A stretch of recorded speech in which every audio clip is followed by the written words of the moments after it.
Hello guys, ഇന്ന് easy ആയിട്ടുള്ളൊരു egg biryani ഉണ്ടാക്കിയാലോ.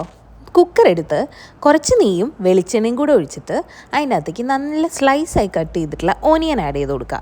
ഇനി ഇത് പെട്ടെന്ന് വഴലാൻ വേണ്ടി കുറച്ച് ഉപ്പും കൂടെ ഇട്ട് പിന്നെ ജിഞ്ചർ, ഗാർലിക്, അതുപോലെ തന്നെ പച്ചമുളക്, ഇത് മൂന്നും കൂടെ ക്രഷ് ചെയ്തതും കൂടെ ആഡ് ചെയ്ത് ഇതിൻ്റെ പച്ചമണം മാറുന്നവരെ നന്നായിട്ടൊന്ന് സോട്ട് ചെയ്തെടുക്കുക.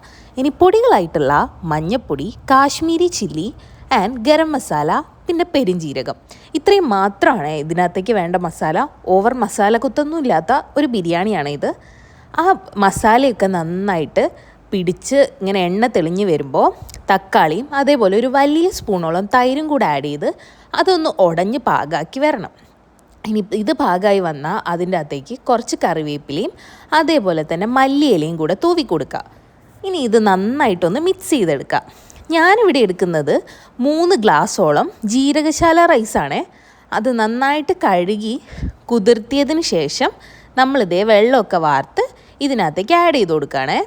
ഈ 3 ഗ്ലാസ് അരിക്ക് 6 ഗ്ലാസ് വെള്ളം എന്നുള്ളതാണ് എൻ്റെ കണക്ക്. അപ്പോൾ അതേ 6 ഗ്ലാസ് വെള്ളം കൂടെ ആഡ് ചെയ്ത് ഞാൻ ഓൾറെഡി പുഴുങ്ങി വെച്ച മുട്ടയും കൂടെ ആഡ് ചെയ്തിട്ട് കുക്കറിൻ്റെ മൂടി വെച്ച് ഒറ്റ വിസിൽ. അപ്പോൾ അതേ മുട്ട എവിടെയാണ്ട് ഒന്ന് ഇളക്കി കൊടുത്ത് ഞാൻ മൂടി വെച്ചിട്ടുണ്ടേ.